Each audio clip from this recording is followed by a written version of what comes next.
rentetan daripada saya tengok video Cikgu Boroncino tu kan, cikgu perempuan tu akak tu kan, bagus tentang halal tu lah kan. Cuma sekarang ni saya nak minta lah kepada Jabatan Kebudayaan Islam Malaysia ni tentang halal yang ada di Malaysia ni kan. Ni biskut Julis kan? Halal tertulis di sini, betul. Kita tidak sangsi tentang halal Malaysia ni, kita tidak sangsi kan. Sebab apa? Halal Malaysia ni telah disahkan oleh Jabatan Agama Islam. Cuma logo tu ada yang berbeza. Ini yang banyak yang orang tak tahu. Tapi kenapa tidak kita cari jalan yang mudah? Letak halal di depan ni, siap barcode dia ada di sini. Boleh kita semak melalui handphone. Bila barcode tu kita semak melalui handphone, dia akan tertera bila tarikh berhubung, tarikh mati, bila disahkan oleh siapa kan. Itu maklumat ke semua ada. Kenapa kita tidak buat barcode tu? Sebab apa? Malaysia pun ramai yang gunakan logo halal yang palsu.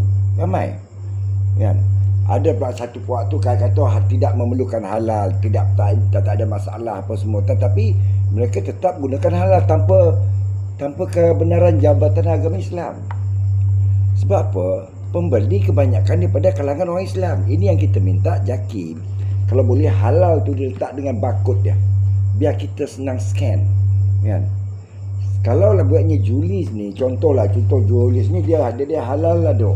Dia ada halal ada kecil lah kan.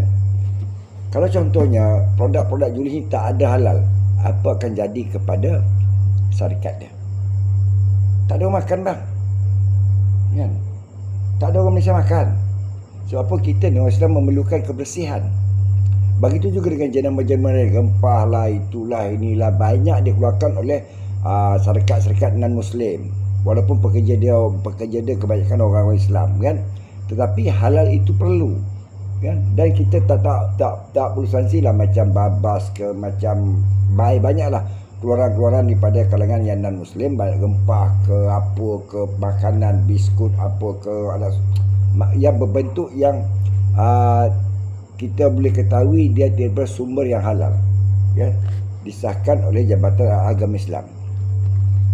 Yang tahu halal itu sah atau tidak hanya Jabatan Agama Islam, tapi kita sebagai pengguna, kita tidak tahu sama ada halal itu sah atau tidak. Jadi saya sarankan letak halal di sini, letak barcode dia. Jadi kita sebagai pengguna boleh scan. Itu sepatutnya Jabatan Agama Islam buat. Jadi takkan ada timbul lagi syarikat-syarikat yang non-Muslim meletakkan logo halal tanpa kebenaran Jabatan Agama Islam. Dan kita sebagai rakyat bila tengok halal tu tak ada barcode, kita tak beli. Tapi kalau halal yang ada barcode tu, kita agak sanksi, kita boleh semak, cek. Itu guna dia barcode ini. Jadi pada Datuk Seri Naim, Menteri Agama Islam ni, Menteri di Jabatan Perdana Menteri memegang khusus Menteri Agama Islam ni, tolong fikir-fikir sikit, bahaskan dalam parlimen halal ini perlu tidak barcode dia kan? Untuk kita pengguna semak sama ada halal itu sah atau tidak. Bagi anda semua, tolong komen, like, follow and share my TikTok.